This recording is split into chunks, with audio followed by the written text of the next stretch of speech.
ating kinumbida ang MAPSI na giginto, si MAPSI Edmond. Ang Crop Grower Association po ng Luzon ng Manolo sa pamumunan ni Kaaga Milagroso. Kinikilala rin po ang pagdalo ng mga taga-provincial office na sila Agnes, si Apco, si Kajun. At siyempre po yung mga taga-barangay na kinumbida namin, Barangay Mambog, sa pamumuna po ng kanilang konsehal, Freddy Perez. Nandiyan po si konsehal.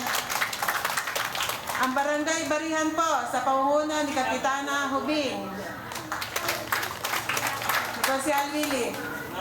At siyempre po yung mga taga-Bulacan, sa pamumuna po ni Mau Bet.